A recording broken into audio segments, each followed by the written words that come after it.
President Trump has announced that the US military will not allow transgender individuals to serve in the armed forces in any capacity. Earlier this week, of course, President Trump tweeted that transgender troops will no longer be allowed to serve in the military in any capacity. Trump's announcement this morning on Twitter did not say what would happen to transgender people already in the military. The president tweeted that after consulting with generals and military experts, the government will not accept or allow transgender individuals to serve in any capacity in the U.S. military. I mean, yesterday, after it came out, when reporters asked, what does it mean? The Pentagon said what? The Pentagon just referred all questions to the White House. It was clear that they had no guidance, that they had nothing to roll out, which obviously puts all of these troops out of the middle who are transgender, who were encouraged to come out by the military last year, in a really bad position. And they just said that they're going to be working on this guidance closely with the White House, and that will let us know in the near future. But it's very unusual for the Pentagon to not have anything to roll out when something happens like this. I mean, your policy change that affects troops, some which are currently deployed. So when the White House says this is about unit cohesion and military readiness, does that appear to be true? Well, so the Pentagon commissioned a report last year from the Rand Corporation to basically look at every data available, every data point to figure out how it's true. The report concluded that there would be almost no impact on military readiness. It would be very cheap, and that overall it really didn't make a difference, and that's why the Pentagon rolled out this policy last June under the Obama administration on all the served. And so I spoke to the report later that spoke to the next official that doesn't have changed. So like I said, the military, the service chief were commenting as well. So it's not quite clear why the language ban, and according to the president's tweet, it helped be interpreted to mean that people who are currently serving would be discharged, so which would be very unusual as well. So it seems that there's no data since the Pentagon made last decision. Does a tweet from the commander-in-chief constitute an order, Vera? Well, nobody knows. There's no, this goes back to, this is all uncharted territory from what I can tell. The next official definitely thought it was doing it because the White House also was providing guidance. There was no company statement, there was no policy. And so they're not going to start taking people out of the military based on this tweet, but now they're going to have to work, the Defense Department and the White House are going to have to work together and come up with some kind of policy. And like I said, this was a discussion. The Pentagon was looking into how to encourage transgender service members, and lawmakers are also looking at funding for medical care for transgender members, but nobody was really questioning the fact that now started serving and that it was never a discussion to come out. 1.3 million active duty members of the military. I mean, I've seen numbers everywhere from 1,500 to 11,000 to 15,000 active troops who may be transgender. Why this ban from the president, the commander-in-chief, so suddenly? What's the thinking behind where this came from? It seemed out of the blue from outside. It seems like it was being pressured by several people, the vice president, several conservative lawmakers. There was an amendment, like I said, in the defense bill that was trying to block funds for medical care for people in the military who were transitioning. But what was shocking and what was sudden was that nobody was asking for him to actually ban all transgender service members in the military and treat them in any capacity. So there's really little ambiguity to what that means. And it's not clear the White House has not answered questions. Like I said, the Pentagon is just referring us still to the White House. But it seems like he just went far beyond what either lawmakers or military officials were asking him to do. He just finds the private sector consulted with his military general. Is this him trying to rally support for the rest of his agenda in Congress? You've got some very conservative members of Congress who might be applauding this, might have wanted it. That could be, it obviously plays very well in certain sectors, but like I said, the lawmakers themselves said they were not asking for this. You had John McCain, you had a lot of Republican lawmakers come out and criticize this because at the end of the day, it's people many of whom are deployed in Afghanistan and other war zones are being told that they can't serve anymore, and they're able to sit. And also, the economic argument that the president said that there's tremendous medical costs associated with this, very, very expensive to discharge trained troops as well. And so it seems, even though it obviously plays well in certain sectors, very few people are supportive of this, and I think it's also noteworthy that no one, including Mattis, including any of his military generals, have come out and supported this as well. I saw a number, I guess, out of that same RAND study saying that costs for dealing with transgender military members might rise between $2 and $8.5 million a year. That's 0.04% of the Pentagon, the massive Pentagon budget. It doesn't seem like so tremendous, but there's the decision. Is there a timetable now for how the Pentagon digests this and figures out what the White House means? Well, that's what we're hoping. The other interesting thing is that Jim Mattis was the Secretary was on vacation. We are reporters were looking for answers. The military was looking for answers, and so they're just going to have to sit down and decide how this actually works. I mean, you discharge people. When each service member applies under don't have to help, it costs $52,000 to discharge and replace each service member. So it's a matter of $8 million related to medical costs. And according to the RAND study, it would be only about 30 to 130 service members at most undergoing any kind of medical treatment per year. Very well out of time, but we appreciate your reporting. The President, Commander-in-Chief, giving orders by tweet now. Our military must be focused on decisive and overwhelming victory and cannot be burdened with the tremendous medical costs and disruption that transgender in the military would entail. Thank you, he tweeted in 3 separate tweets. Trump's announcement appeared to have even shocked the Pentagon, which has directed all questions about the order to the White House. The New York Times reports Defense Secretary James Mattis learned of Trump's plans on Tuesday. For them to lose their career, to lose their family, to lose their support system, and to lose their entire world, I mean, that's just That's unthinkable to me. Also, Very frightened about what the future holds for you when your commander-in-chief tweets a message like this, basically dismissing your service. Several members of Congress who serve in the military are also criticizing the ban. And the fact that we have politicians who never served sticking their noses in our units where they don't belong, telling us how that the military should be run is just, it's beyond decency. It's just completely un-American. Charles, you describe yourself as genderqueer yourself. You have 6 years in the military. What does that mean?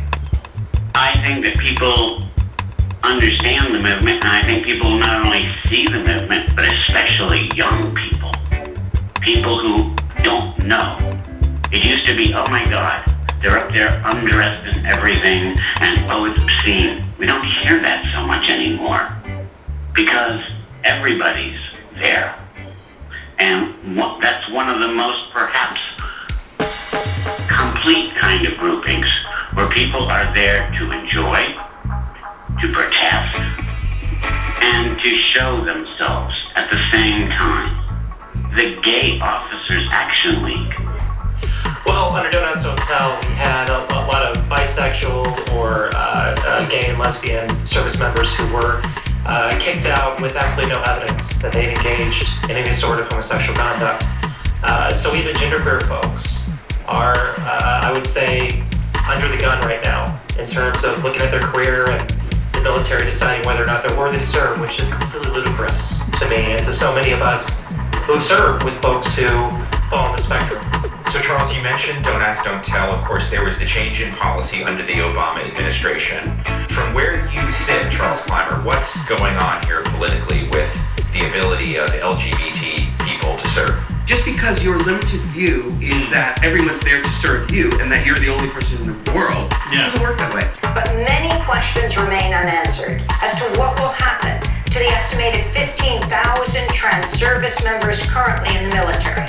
This is a reporter questioning White House Press Secretary Sarah Huckabee Sanders during a news conference on Wednesday. What happens to transgender service members now? Are they immediately thrown out of the military? We are watching a madman in office unilaterally making decisions without the military's input.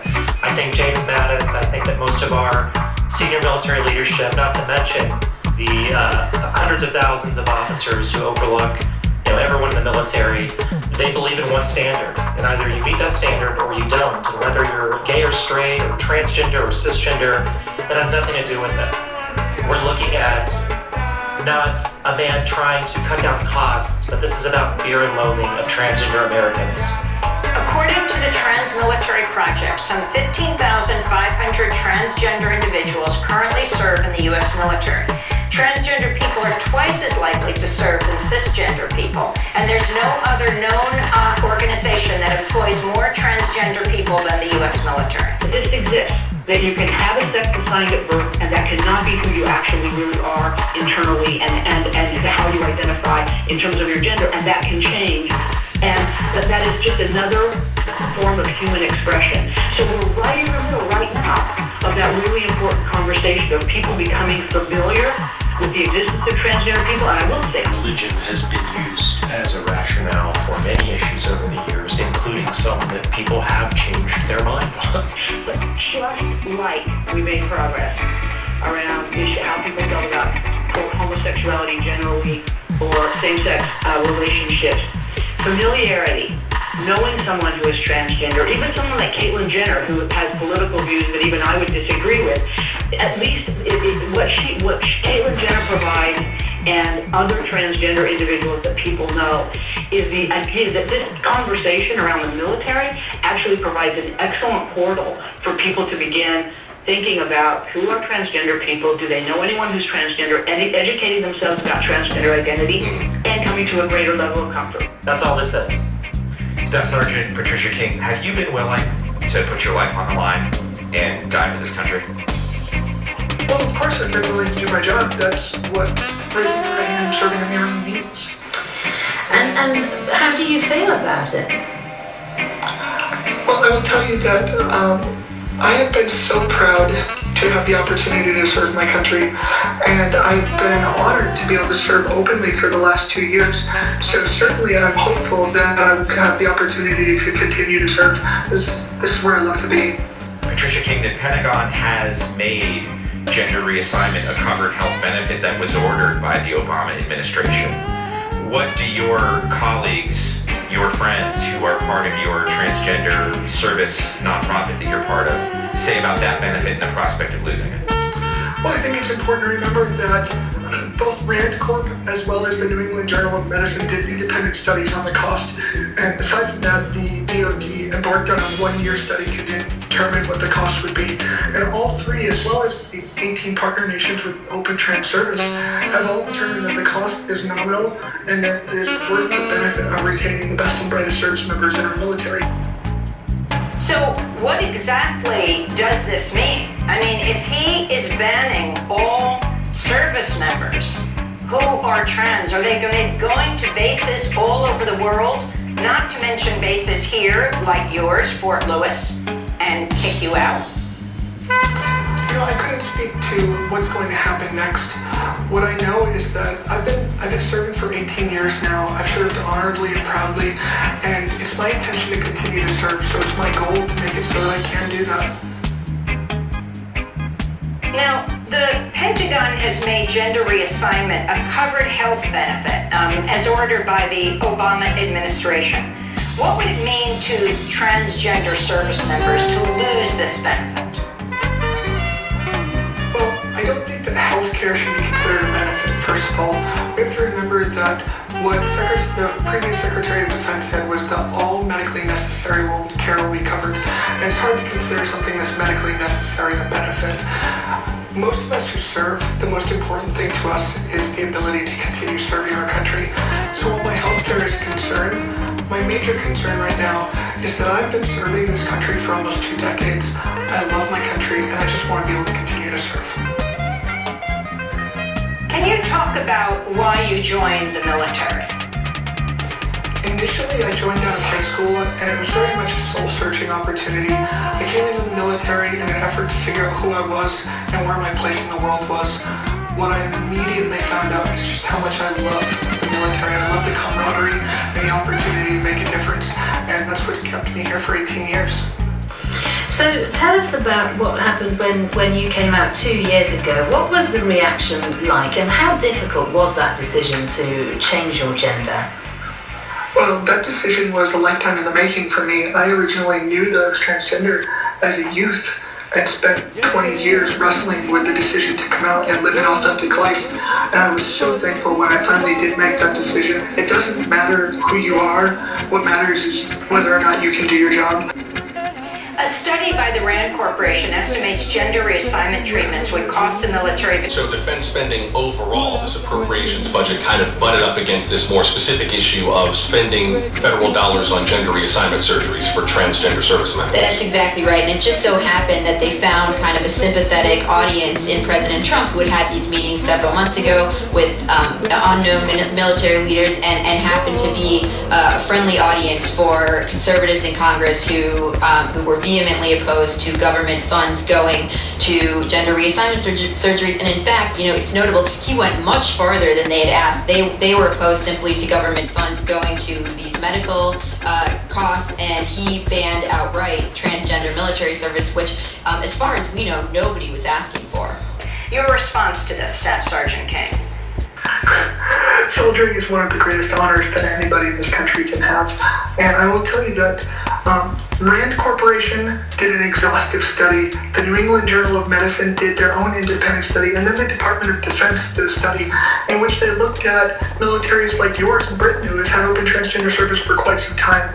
And after all of that study, it was one of the most exhaustive studies ever done to look at a people group in the military. What they determined after a year was that there was a minimal impact to readiness, and that it was negated by the quality of soldiers that we have the opportunity to retain when we knock this barrier down. I suppose part of the issue is the medical situation and the ongoing treatment that people may have to take? That's a consideration, isn't it? I would be remiss if I decided to speak on the priorities in Washington, D.C. I can tell you that my priority is service to my country and being able to continue to represent this country and the transgender community.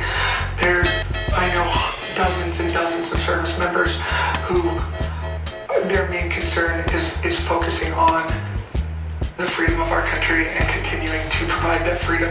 And your own case does prove that actually people are already serving and they are transgender. Perhaps they haven't transitioned, but they are having the same feelings, and nobody can really know how many people that may affect. It's something that I think people look at, and there may be a lack of understanding in exactly how that affects a person. For the most part, when you think of a person who's transgender and you see them to come to work every day, maybe you think that there are a lot of medical concerns and that it's going to take away from their job. But for me personally, this hasn't had an impact on my readiness. It hasn't stopped me from being able to do my job and go and serve with my peers in the field. I think that there is a lack of understanding and conversations that need to happen so that people can get to know transgender people and understand that we are people, we are ready to serve, and we are able to serve, and we are proud to serve. Last year, candidate Donald Trump tweeted, "Thank you to the LGBT community. I will fight for you while Hillary brings in more people that will threaten your freedoms and beliefs." Your response today? Washington, D.C. seems like a world away from me. But when I get up in the morning, I put on my boots, I lace them up, and I get ready to go to work, my focus is on being a supportive member of my team. And the team that I work with, the brothers and sisters in arms that I work with, are there to support me. They're not concerned about whether I'm transgender or cisgender, whether I'm a man or a woman. In the military, we focus on job performance, and that's the only thing that matters, is how well you can do your job. This seems to have taken the Pentagon by surprise, this tweeted announcement yesterday that affects the lives of so many thousands of people. James Mattis, the defense secretary, was on vacation. The Times reports he learned of this the day before, but he had announced a month ago that he was doing a 6-month investigation to decide on the status of transgender people in the military. What is your sense of what the leadership feels about this? Has it changed under the Trump administration from the highest levels to, well, where you are on your base? You know, every time I went to Afghanistan, I was transgender. I may not have come out yet, but I was transgender and I knew who I was. Every time I jumped out of an airplane, I was a transgender person. Every time I've laced up my boots and come to work, I've been this person. But more importantly, I've been a soldier. And I've shown up, and I've shown up ready to work and do my job. And you're absolutely right, that shows that here we are, we've been here, we are here, and we would like to remain here. And you talk about your combat experience. I mean, you served 3 times, I think, 3 combat tours in Afghanistan for your country, and no doubt lost friends, or at least saw quite a lot of the most distressing aspect of that sort of job there. How do you feel, as somebody who's been prepared to put your life on the line, to hear comments like this coming from your Commander-in-Chief? Well, I woke up to this news this morning because of the time zones. I woke up kind of in a state of shock and disbelief. After having served for as long as I have and served openly for the last 2 years, this came as a bit of a start. And how do you feel about it? When I woke up yesterday morning, I woke up to the news, and I woke up very much in a state of shock. I came out as transgender in January of 2015. After sharing this information with my family and receiving overwhelming support, I decided that it was time to move forward and that I wanted to live an authentic life. And I laced up my boots, and just like any other day, I went to work. So the next people I decided it was important to come out to was my leadership in the military. I sat down with them and I shared that I was transgender and what this meant. At the time, the policy did not support transgender service, but my leadership knew the difference between what is allowed and what is right, and they wanted to support me in any way they could. So they supported me while adhering to policy, and shortly thereafter, transgender integration began to happen, and I was accepted by the military. In the military, we believe that we're leaders. We've led this nation in so many things. We've led the nation in the integration of erectile dysfunction medication. So I have friends who are very concerned about the possibility of losing benefits, but more importantly, we're concerned about the possibility of losing our ability to meet a transgender service member. This is a person who maybe hasn't had a chance to get to know service members from different ethnicities, different religions. We've done gender integration, we've integrated the LGBT community, and last year we started the greatest gender integration to happen in our military. But to be honest with you, I have work to do. I'm a soldier, and I have other soldiers that I need to get to know. We're going to integrate transgender people into the military and breaking down the transgender barrier. We are leaders in the military, and they did the most exhaustive study on a people group that the military has ever done. This was a detailed study that took a year to complete, and then the Secretary of Defense decided to give a further 6 months just to make sure that we're being thorough. Here in the military, we don't do anything quickly because we want to ensure that we're doing things right. Just simply that we're people and we're soldiers, and we are people that don't see service members from different ethnicities. What I think to myself is this is a person who hasn't had an opportunity yet to meet a transgender service member. This is a person who maybe hasn't had a chance to get to know those of us who are serving in this uniform. So, Staff Sergeant Patricia King, you're the first infantry member to reveal that you're transgender. You've served in the Army for 18 years, including 3 active combat deployments to Afghanistan. Can you tell us your personal story? Did you transition in the military? Yes, I did. If I was told today that some of my medical benefits could fall to the wayside, but I would be able to continue to serve the Commission Rand Corporation, and that's where my place is. Staff Sergeant Patricia King, I want to thank you for being with us, first infantry member to reveal that she's transgender. And to understand how that would play out for people, we're going to talk to Jordan Blisk. He's a former senior airman with the U.S. Air Force Reserves. He served from 2011 to 2015. He's also a trans man, meaning he was assigned female at birth. He enlisted in the military when he was 17 years old, and he says being in the military actually helped him figure out his gender identity. That was the first time in my life that I was really exposed outside of the area that I grew up in. The military gave me a way outside of the world that I knew, and throughout that experience, and especially given the opportunity to perform, to be able to express myself in ways that I had really never been able to in the past, it really started to bring out parts of me that I had kind of known were there, but didn't really have the words for.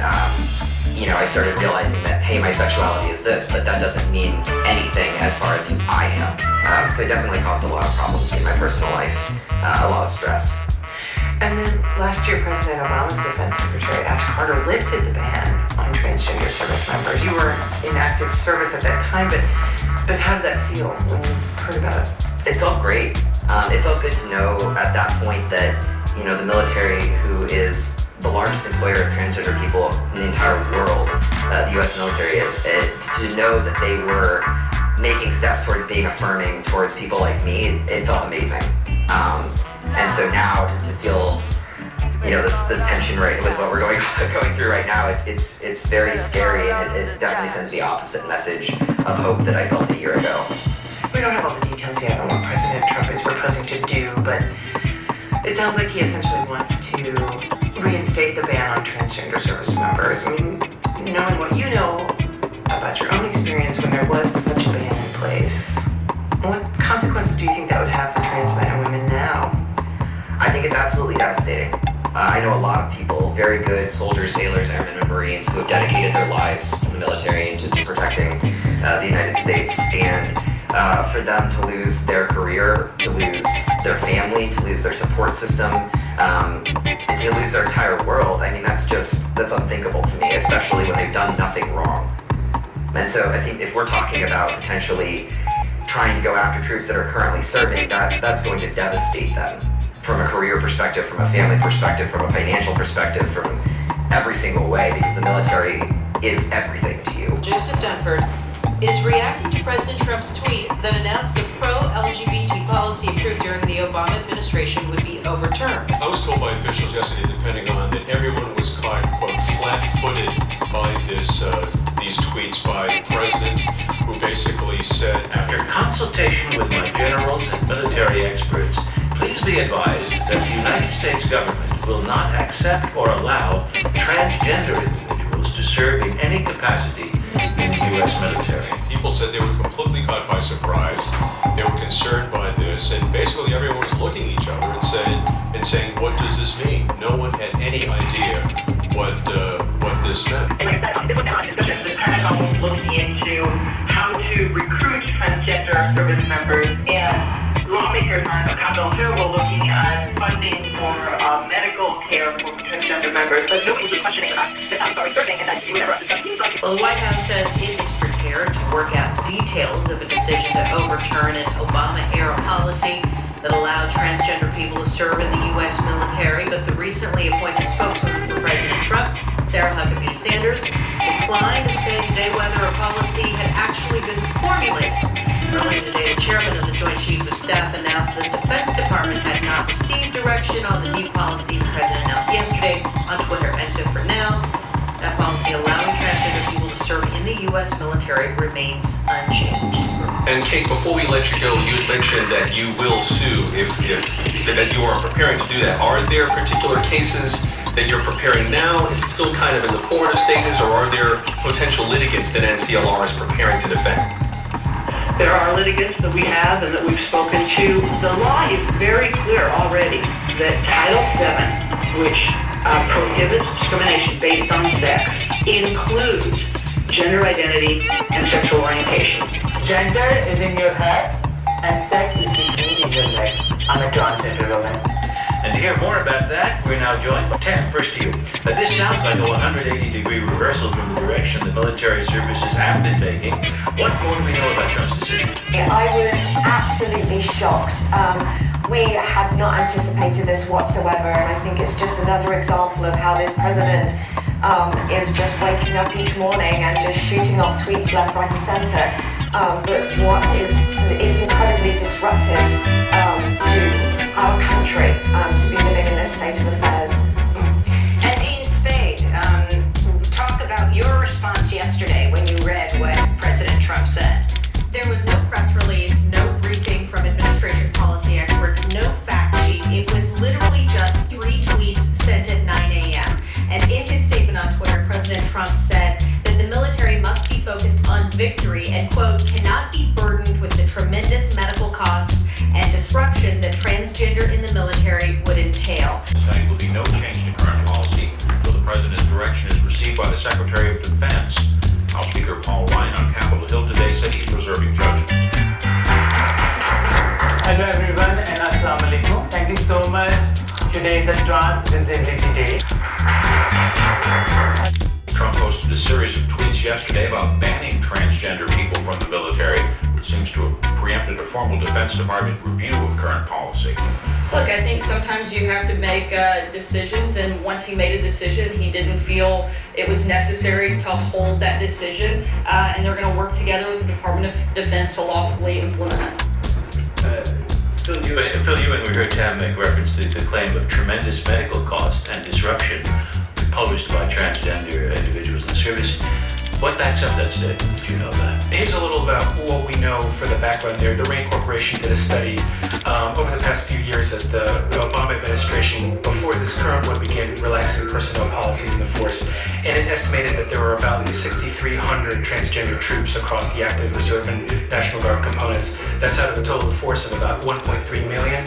Saying, look, these are people who are serving bravely, openly in the military, something, of course, you never did, and we should be welcoming them and protecting them. So I do think that there are people who are sacrificing their bodies, and the more that we can do to care for them so that their minds and bodies and spirits are whole and healthy, the stronger our military will be. Also there, Travis Smith, a gay veteran who spent 8 years in the Navy. From serving myself in the military with multiple different sexuality people, I've never seen a burden to the military or how it affected their, hope of service. So I just disagree with what you Of course, the president's announcement has its supporters, too.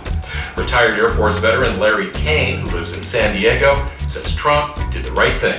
And the healthcare cost associated with that population is about $8 million per year. That's in the context of a defense budget that's more than $600 billion a year. But people who have taken this position, which now includes the president, have said they believe every dollar spent by the Defense Department should go toward military effectiveness, towards guns and bullets and so forth, and that appears to be where he is now on this issue. The President referred to consultation with my generals and military experts. What did the Defense Department say about that? Well, in a word, nothing. Defense officials there were completely unprepared for this statement this morning. They very quickly referred all questions by our colleagues to the White House. Defense Secretary Jim Mattis is actually on vacation this week. The White House said today that he was notified yesterday about this, but people in the Pentagon world were not expecting much news today. So we haven't really heard much more from the Pentagon beyond its policy that had already been in place about this before. Phil, if this is new policy, what's the policy that's in place now? You're there to kill and break things. And I'll let Phil get into those concerns that the president raised. But White House Press Secretary Sarah Sanders insisted in the briefing today that the White House did consult with the military in making this decision. But that said, she couldn't answer the question of what it would mean for the estimated 6,000 or so transgender people currently serving in the U.S. military. I will need to tell my commander back in Altus that, look, I am transgender. There's not a lot of people that know that I'm transgender. It's very much on a need-to-know basis. Currently in Afghanistan, there's only a handful, and those people are of higher rank. And then, of course, the people that I came visit from my home station. How often do you give yourself a shot? So it's every Friday. When the other guys ask me what being transgender means, I basically say that it's just being assigned female at birth. Your mind does not come in alignment with your body. You're doing it every week for over 3 years. Just kind of used to it. What I like about this deployment is I can be my authentic self. I'm just another guy. Whereas back home, I'm still seen as female. I go by female regs and standards. Here in Afghanistan, a war zone, it's like a vacation to me because I can be myself in such an austere environment. I stand to lose everything. I stand to lose my career, my future, my foundation. It takes away the service that I've done, and I feel very proudly to have accomplished. It takes all that away. And we don't need time out to, I'm having a hormone disorder now. I need time out. The cohesion isn't there. Kane, who served in Vietnam, says he doesn't much care if transgender personnel work office jobs as long as they're kept off the battlefield. And in the clip you're about to hear, there's a question posed by CBS's Major Garrett. When the president made the decision yesterday, the Secretary of Defense was immediately informed, as were the rest of the national security team that had been part of this ongoing conversation. But you can't answer the question of what's going to happen to transgenders who are in the military now. Shouldn't you have been able to answer that basic question with a policy of this magnitude? It just doesn't work. Studies by the RAND Corporation found that integrating transgender troops into the military would have minimal financial costs and little impact on readiness. Before he retired 2 years ago, San Franciscan William Reed spent 33 years in the Army and Air Force. He thinks the president's announcement was meant to distract attention from other issues like the Russia investigation. And he says he doesn't trust Trump's judgment on military issues. Of course, I was, similar to you, and I'm very concerned about, in general, the kind of parody presidency we seem to be having, the use of Twitter. It's all concerning. I think that, in particular, Trump's assertions about trans healthcare are very, counterfactual and kind of feed into some typical transphobic stereotypes that exist widely, unfortunately. Fiona Johnson, can you talk about what exactly this would mean? Again, I put this to Patricia King. Does this mean the military will go from base to base, barracks to barracks, and take out the thousands of people who are serving in the military and toss them out? Well, the military permits transgender troops to serve openly today, but it's been reviewing how it was going to begin recruiting them from the outside. When this policy changed before, that affected people who were in the force currently. Now it's going to be studying what it will mean to bring in people new from the outside. So we don't know whether Trump's statement will affirm that, delay the study that's taking place before they can begin to join, or whether this is a broad new policy that would involve actually kicking people out who are now serving in the military. Under Obama, the military lowered many of its historic boundaries to service by populations that historically couldn't. Women in many combat jobs, gays and lesbians serving openly, and this transgender policy was the last link in the chain. And according to studies by RAND and by the military itself, these changes to the makeup of the force have taken place mostly without disruption. Tam Keith at the White House, how much of this is actually about military service, and how much of this is about changing the subject in Washington? So we believe these tweets violate the law if they were to become law. It's clear that there was no consultation with military leaders or congressional leaders, so it's unclear exactly what's going to happen. But we will be prepared to go, and I'm sure we won't be the only organization that would challenge what would truly be an assault on transgender service members if there is an attempt to ban them from service. Well, we have 32 states in the United States where you can still legally discriminate against people in the LGBT community. Is that right now we don't know what it is going to mean. And I think when we're living in this environment of uncertainty, it's very difficult and challenging place for service members now. As you know, the numbers are more than 15,000 who are just going to keep going to work every single day. And Patricia King is an exemplary example of that. Especially for someone who never served before and doesn't understand in the military how you depend on your brother and your sister next to you, and it's irregardless of what that person is, be black, white, Jewish, whatever. The president's early morning tweets leave many questions unanswered, especially for transgender troops currently on active duty. The chairman of the Joint Chiefs of Staff says all service members will continue to be treated with respect. You can deny them housing, you can deny them benefits, you can deny them doctors. They just don't have any rights. Transgender veterans like Teresa Sparks from San Francisco are worried. Sparks spent 8 years in the Navy, including 3 years in Vietnam.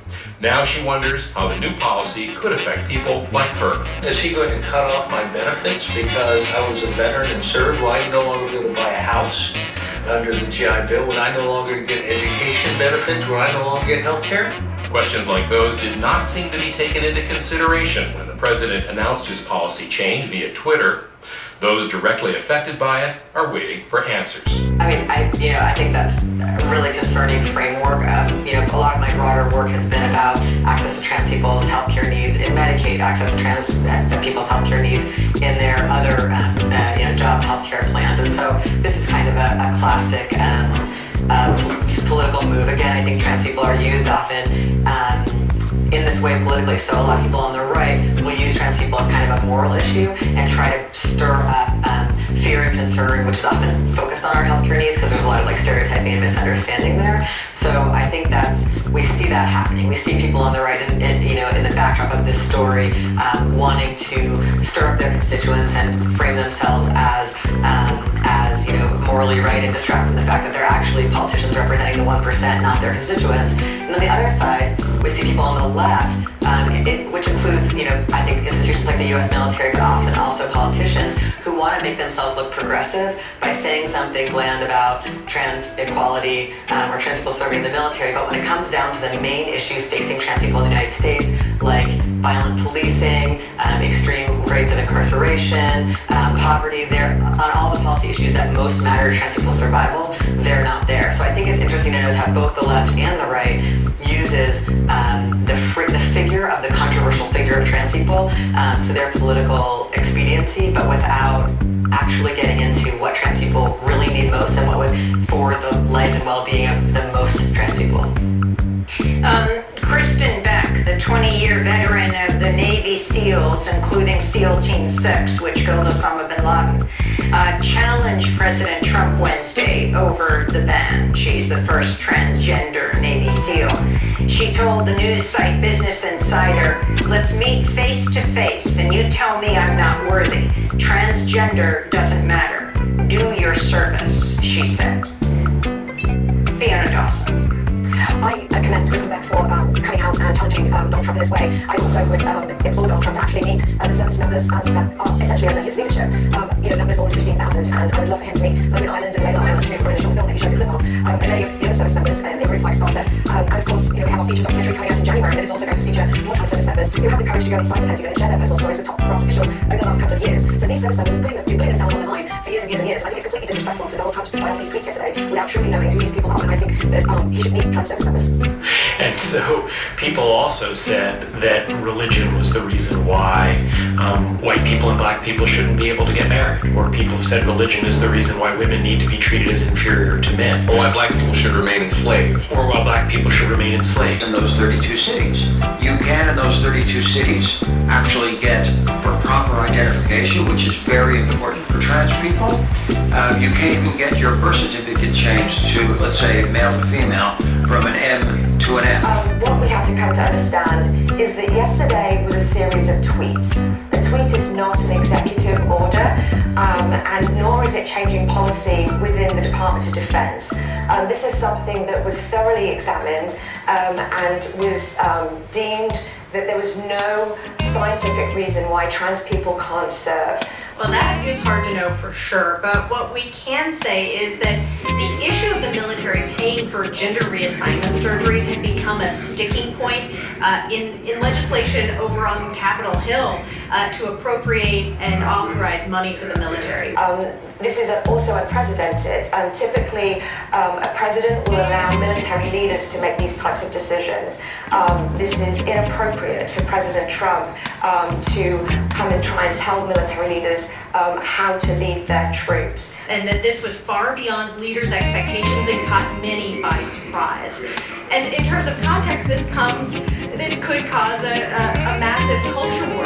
Except you never see the trans men because they're they blend into society so well. Testosterone, a very powerful drug. It's harder to go from male to female.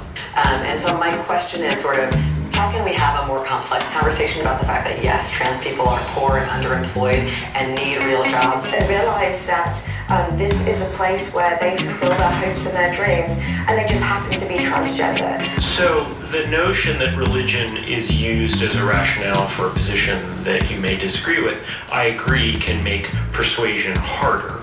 But the option should not be one of the most dangerous and exploitative jobs possible. That's not actually, I think, what a trans collective liberation is actually about. Fiona Dawson, your response.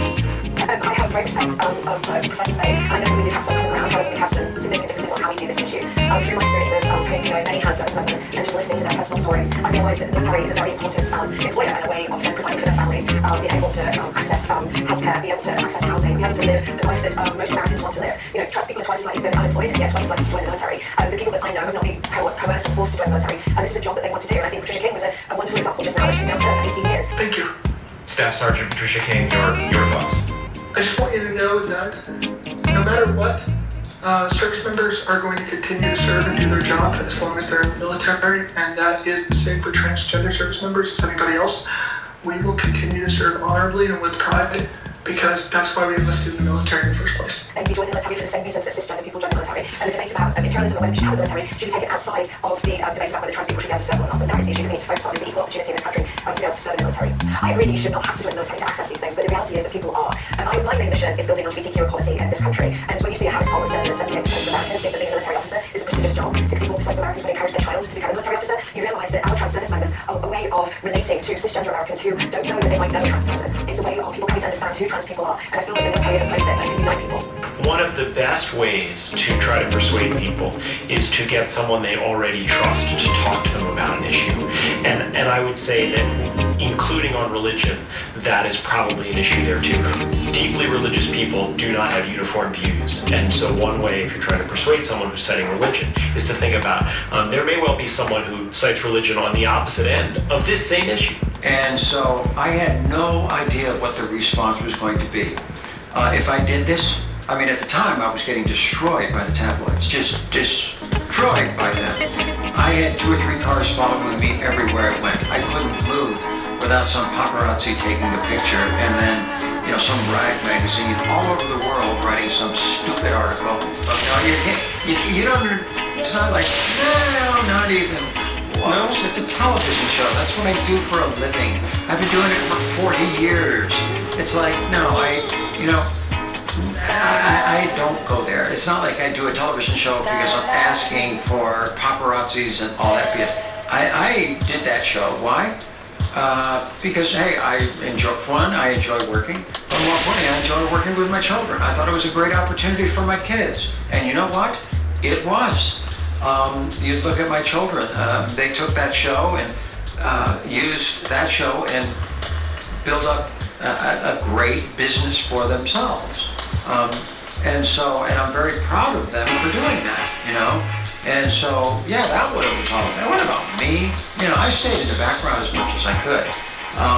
Yeah, did I earn a nice paycheck doing it? Absolutely. And, but, you know, I had to work and do something, you know, so it was a great job.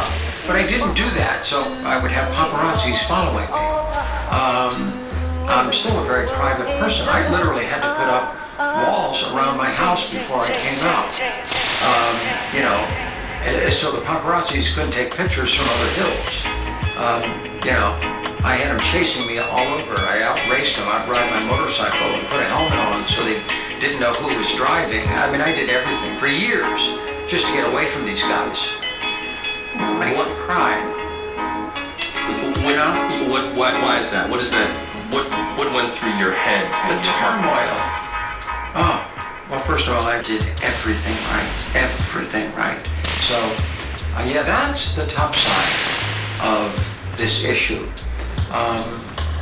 Also, online bullying, which is obviously very difficult. That's a tough one. And that's tough to take. No! Oh, did you really think he was gonna? I mean, really?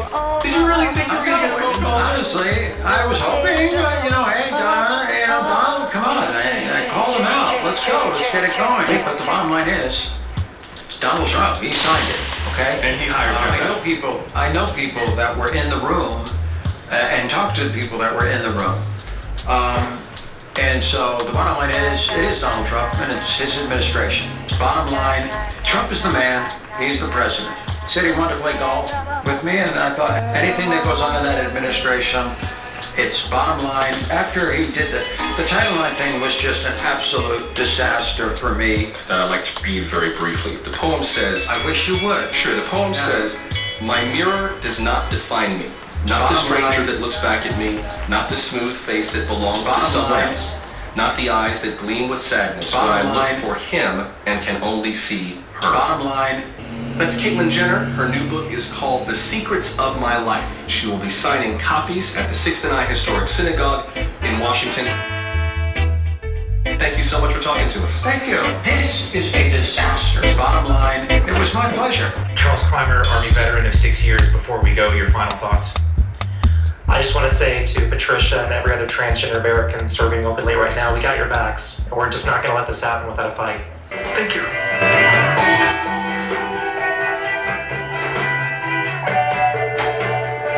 Thank you. I just wanted to call in and tell you that there's a program, Democracy Now!, that's playing right now. And featuring Staff Sergeant Patricia King. And she is speaking with such class. And I just am really proud to have her and all the transgender people serving for our country. And I appreciate it. Thank you. I think that it's a non-issue about transgenders being in the military. When I was in the military, I worked alongside gay people, and any one of them, I would put my life in their hands. And I mean, I wasn't in infantry, but I mean, I had many gay people. I mean, there's no difference. I mean, you know, we were all, like I said, highly trained. We were tested. It's a non-issue. I mean, there's far more issues that need to be addressed in our country than that. It's just a non-issue.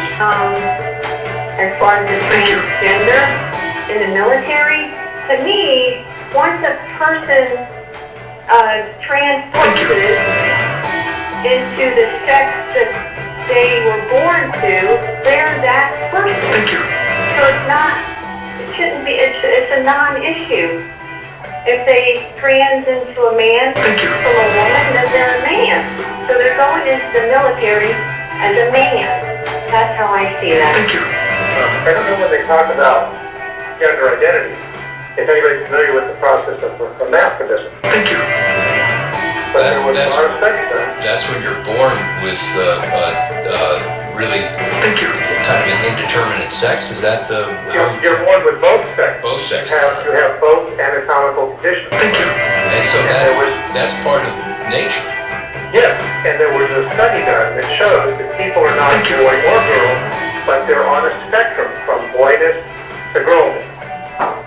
Thank you. And so how does that? How the body develops? All right. So you're pointing to the caller who said that you're born either a man or a woman. You're born a person, and you have a certain genetic constitution of your physical sexuality, which is in development, ranges from highly male to highly female. Most people fall in a statistical element towards one end or the other. He sounds more like a president of a private company than the president of the United States. He doesn't recognize anything that would, can't find all the big words that would say, anything to pull his collar, anything to check him down. He doesn't recognize it. You heard the latest from Washington, from the White House today about him not allowing transgender people. Yeah, that's how we started the show. And NPR News reported it too, very well at the top of the hour.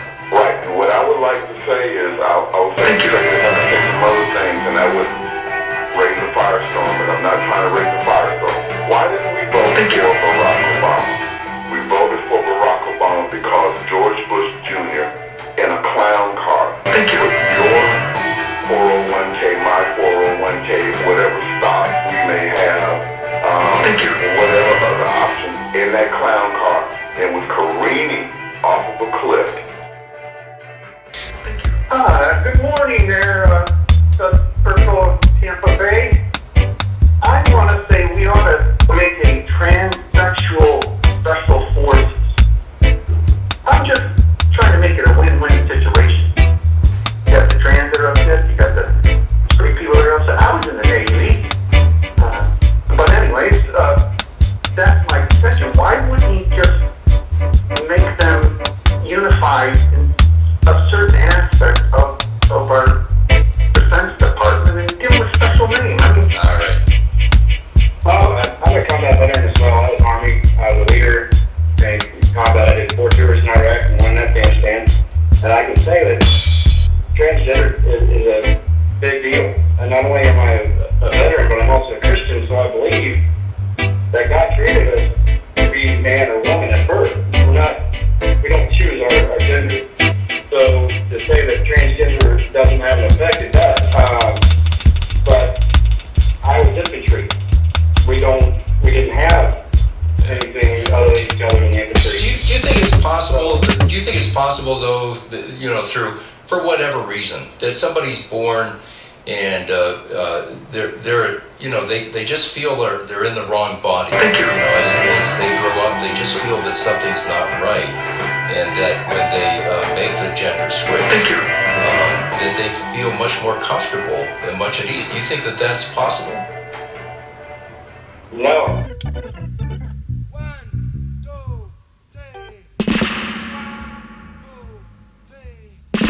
Transgender individuals banned from the U.S. military in any capacity. That same day, the Department of Justice filed a court brief. Sexual orientation not protected, they said, under the Civil Rights Act. And there was more. Donald Trump was relatively warm on the campaign trail toward gay rights. What's happening? This hour on Point, Donald Trump, Jeff Sessions, and LGBTQ Americans Now. You can join us on air or online, where this conversation is always on. What do you think about Trump's ban on transgender soldiers, the Department of Justice take on civil rights? Last summer, here was Donald Trump. This was his acceptance speech at the Republican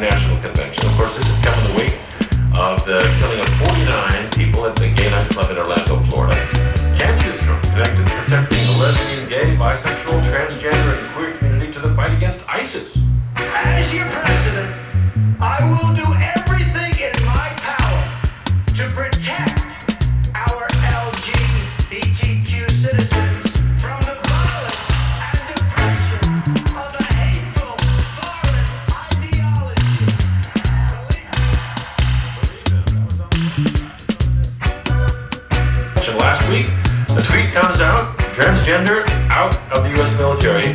Here talking with MSNBC on Capitol Hill was Utah Republican Senator Orrin Hatch. Well, here he was. Why should we hold that against them? They're human beings.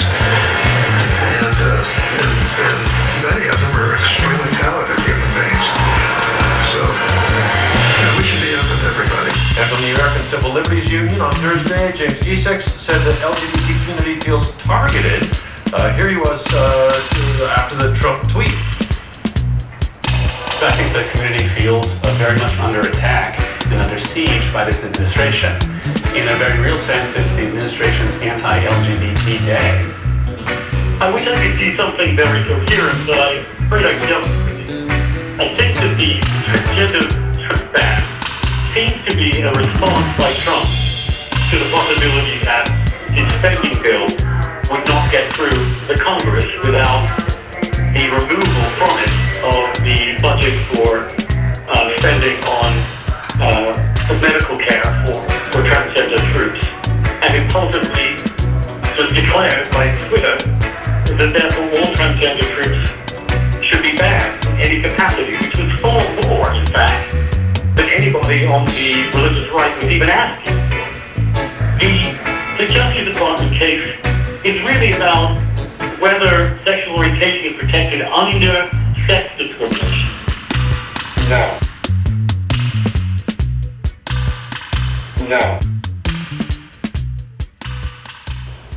This was the end of June last summer. This was then Defense Secretary Ash Carter announcing that what had been a ban on transgender troops will be lifted. Carter, his team had studied the issue for a year. He said that although they were relatively few in number, transgender soldiers, said the Defense Secretary, were talented and trained Americans who served their country with honor and distinction.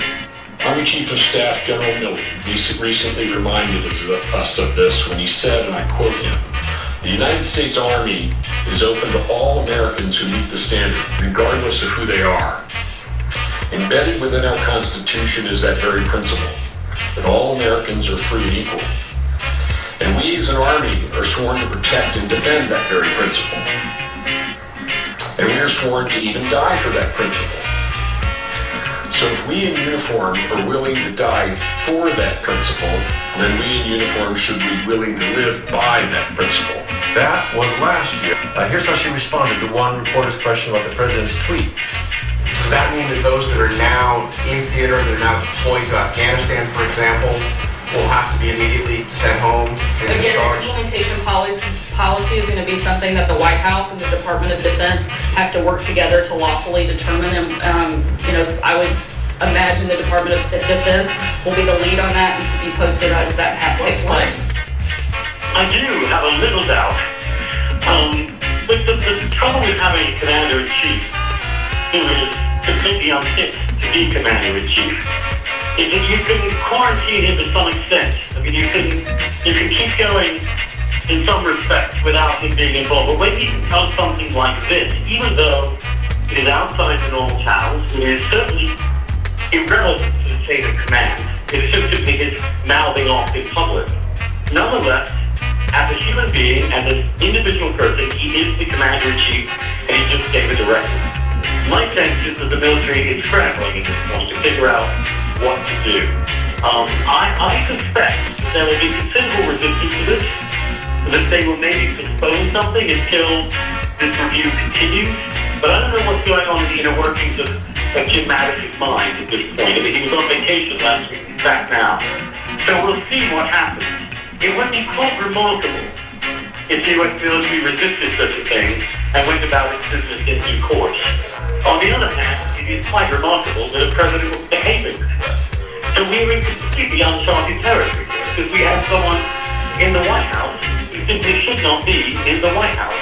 Army Chief of Staff General Mark Milley said Thursday in an appearance at the National Press Club that the military will work through the new guidance from President Trump when he gets a formal directive from the White House to proper channels, and that in the meantime, all soldiers will continue to be treated with respect.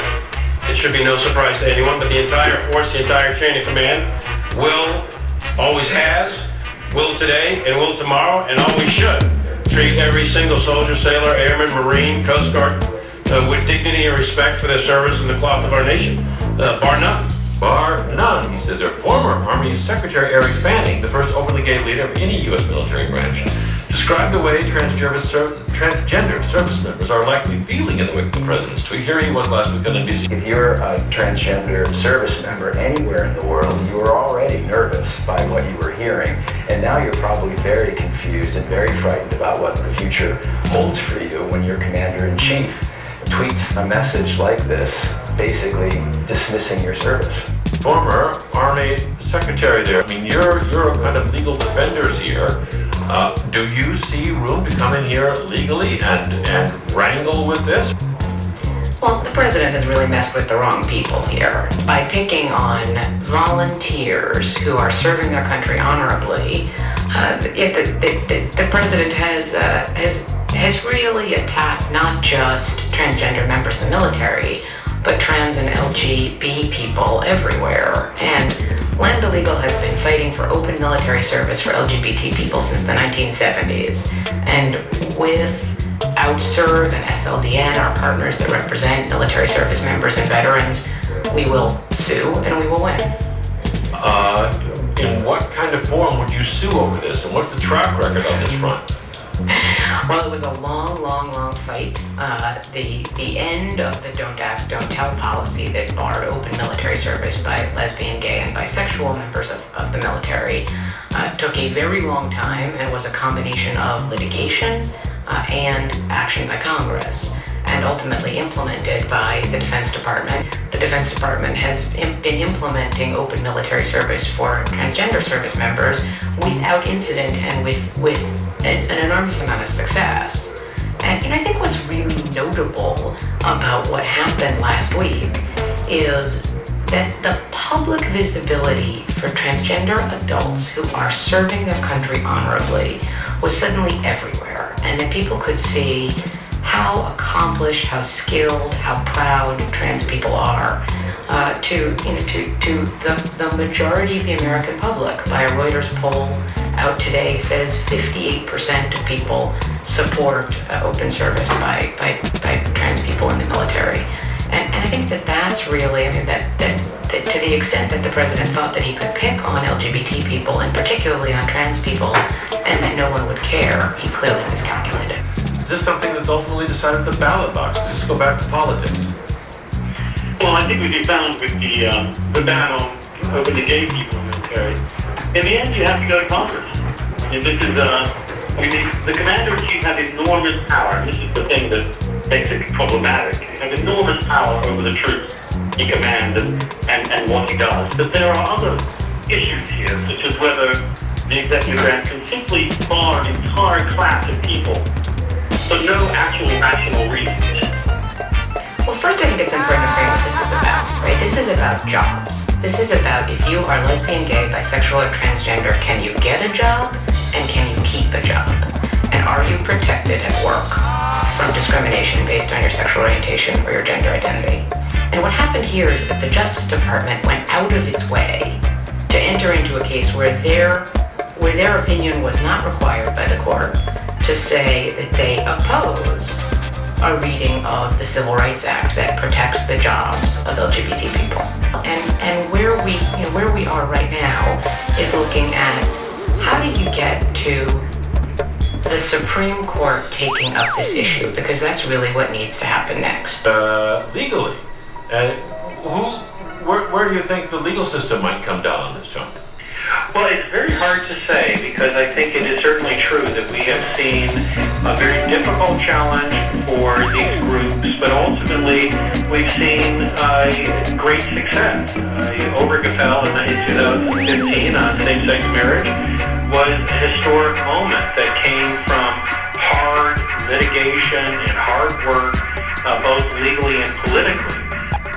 What about, I just want to jump in here, Tom. Can I jump in to say that I think it's really important to note that we are winning cases on behalf of transgender people that apply intermediate scrutiny, which is what you get for sex differences under the law, right, which is heightened scrutiny, and the government does have to meet a much higher burden in showing that there was a reason that they're treating people differently based on sex. So we've won those cases in employment context, we've won those cases in school contexts and applying the Civil Rights Act clearly to sex discrimination when transgender people are harmed. What's the evolution here? And if we end up in a legal fight over this and it goes to the Supreme Court, do you see this on track to be affirmed as part of what the Civil Rights Act covers?